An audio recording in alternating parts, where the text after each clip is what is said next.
Immaginate per un istante un'atmosfera sospesa. Niente luci accecanti, neanche grandi palcoscenici, solo la luce radente di una lampada a olio, l'odore acre del grasso, del metallo e il rumore ritmico, quasi ipnotico di un tornio. Ecco, è proprio qui, in questa penombra fatta di toni seppia e rame, che un genio italiano, purtroppo spesso dimenticato, ha silenziosamente innescato la seconda rivoluzione industriale, un uomo che ha letteralmente illuminato il mondo intero, e lo ha fatto senza mai alzare la voce. Questa è la storia di un uomo che possedeva un segreto da divulgare e di un anello rubato. Sembra davvero l'incipit di una graphic novel, non è vero? Eppure, o meglio, fortunatamente, è la pura verità storica. Per capire a fondo come funziona il nostro mondo moderno, dobbiamo guardare proprio a quelle scintille silenziose che lo hanno acceso. Questa, signori, è la storia del vero Signore dell'Anello. Atto primo. Il soldato e il quaderno dei sogni. Siamo a Pisa, intorno al 1859, e l'aria vibra di un intenso fermento patriottico. Pensateci un attimo. Antonio Pacinotti ha solo 18 anni. A un'età in cui solitamente si pensa appena al proprio futuro, lui parte volontario con il genio militare toscano per combattere nella Seconda Guerra d'Indipendenza. Sotto l'uniforme da sergente, però, la sua mente lavora incessantemente a un'idea rivoluzionaria. Una volta tornato dal fronte, capisce una verità fondamentale. Una nazione unita non si fa solo versando sangue, ma si costruisce pezzo dopo pezzo con la scintilla del progresso scientifico. E a questo proposito vi chiedo di dimenticare l'immagine classica dello scienziato rinchiuso nella sua torre d'avorio. Anzi, cancellatela proprio. Pacinotti è, prima di tutto, uno scienziato artigiano. Preferisce di gran lunga il gabinetto di fisica del padre. Immaginatelo con le maniche arrotolate, le braccia sporche di grasso, mentre spinge con forza il pedale di un pesante tornio in ghisa. Credeva fermamente che il duro lavoro manuale fosse una sorta di superpotere. Per lui ogni singolo truciolo di ferro che cadeva a terra non era uno scarto, ma un passo calcolato verso il futuro. Tutte queste intuizioni geniali vennero appuntate su un modestissimo quiterno di carta, comprato per un solo soldo in una cartoleria. Sulla copertina scrisse una sola parola in corsivo. Profetica a dir poco. Sogni.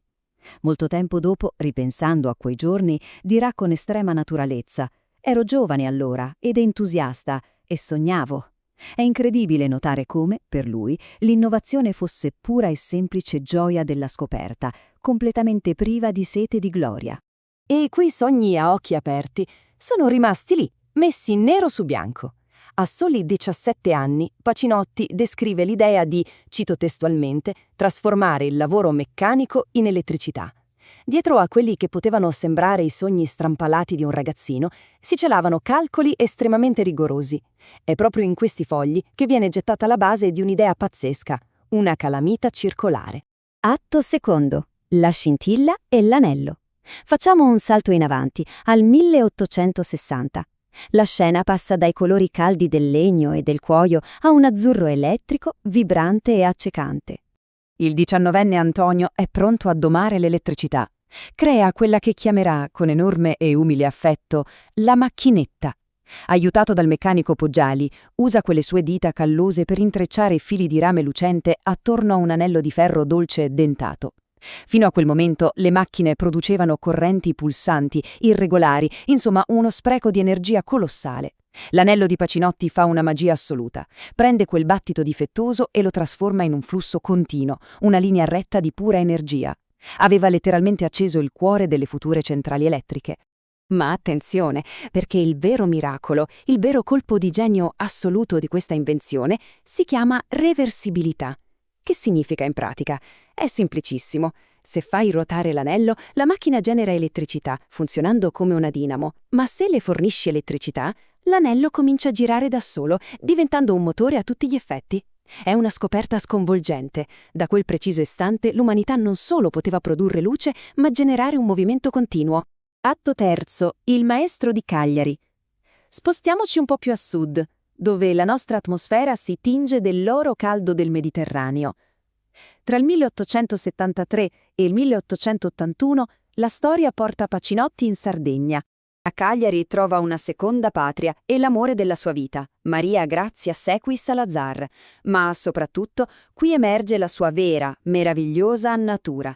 Da una parte ci sono i cosiddetti baroni universitari, rinchiusi nelle loro toghe di ermellino, intrisi di dogmi teorici e pomposità. Dall'altra c'è lui, che prova una noia mortale per quell'arroganza. Preferisce girare per i laboratori con un grembiule di cuoio logoro, le mani perennemente sporche d'olio e le tasche gonfie di viti e rocchetti. Per lui la scienza si costruisce sull'esperienza, sporcandosi le mani insieme ai suoi studenti. E a proposito di studenti, le sue aule erano sempre inondate di luce dorata e le sue lezioni, non finivano letteralmente mai. Quando cominciava a spiegare, veniva rapito dal fuoco del sapere. C'è un aneddoto fantastico. Un giorno i ragazzi decisero di fare un esperimento su di lui. Al suono della campana rimasero immobili, nel silenzio più totale, solo per vedere fino a che punto il professore sarebbe andato avanti. E lui, galvanizzato da un'aula così attenta, continuò a spiegare con un entusiasmo pazzesco per altre 2 ore intere. Alla fine, quando qualcuno non ce la fece più e bisbigliò qualcosa, lui si fermò. Tirò fuori il suo orologio da taschino, si rese conto che era passato mezzogiorno da un pezzo, allargò le braccia come per scusarsi della maratona e con la sua tipica placida ironia toscana disse semplicemente «Ebbene, andiamo a desinare?» Questa era l'essenza dell'uomo, nessuna barriera tra cattedra e banchi, solo umanità e passione. Ma come in ogni narrazione epica che si rispetti, arriva il momento dell'ingiustizia. Atto quarto, il capitale dell'anima. Manteniamo la calma, esattamente come fece il nostro protagonista. Facciamo un passo indietro al 1865. Pacinotti si trova a Parigi per comprare della strumentazione. Entra nelle officine Froment e, con un candore quasi disarmante, spiega nei minimi dettagli il funzionamento della sua macchinetta. Lì, in silenzio, ad ascoltarlo c'è un operaio belga, un certo Zenob Gramm. Fiutato l'affare d'oro, Gramm gli ruba l'idea, la brevetta a suo nome e diventa smisuratamente ricco e famoso in tutto il mondo. Il nostro genio era stato appena derubato del suo stesso anello. Ora, mettetevi nei suoi panni. Ci si aspetterebbe una rabbia furibonda, avvocati, cause milionarie. E invece? Pacinotti osserva in silenzio. Niente cause legali. Quando gli fanno notare che, tra l'altro, la macchina costruita da Grammè era tecnicamente imperfetta rispetto all'originale, se ne esce con una battuta caustica e geniale. Certo, mi ha copiato, ma questo non lo autorizzava mica a peggiorare la mia opera. Capite? Era completamente impermeabile al risentimento. Questo contrasto è così potente che sembra un finale in split screen di un film. Da una parte c'è l'accumulo spietato di ricchezza materiale, le fabbriche grigie e fumose di Grammè, i brevetti chiusi in cassaforte, il rumore delle monete. Dall'altra c'è la vera ricchezza. Antonio Pacinotti nel suo studio a Pisa, sereno, al crepuscolo, con la sua Maria Grazia accanto, le mani intrecciate, mentre fuori, una dopo l'altra, le città iniziano ad accendersi di luce. Una luce che è sgorgata direttamente dalla sua mente di ragazzo. Alla fine, fortunatamente, la giustizia storica fece il suo corso. All'Expo di Parigi del 1881 gli venne riconosciuta ufficialmente la priorità assoluta dell'invenzione. Ma ancora una volta, il suo non fu mai un trionfo materiale. Lasciò prototipi e una parte del suo cuore in Sardegna per tornare a Pisa e fare ciò che amava di più, insegnare fino all'ultimo giorno. Il vero signore dell'anello non ha mai accumulato tesori nelle banche, ha preferito distribuire un capitale inestimabile di umanità e di energia vitale a tutto il mondo. E tutto questo ci porta a una riflessione, a una provocazione molto forte. In un'epoca frenetica come la nostra, totalmente ossessionata dalla fama a tutti i costi, dal prendersi i meriti e dei brevetti, qual è la vera misura di un uomo? Forse la grandezza più autentica risiede nel cuore di una mente silenziosa e laboriosa, il cui unico, vero desiderio era semplicemente quello di lasciare il mondo molto più luminoso di come lo aveva trovato. Pensateci. Grazie per averci seguito in questo viaggio. Alla prossima scoperta.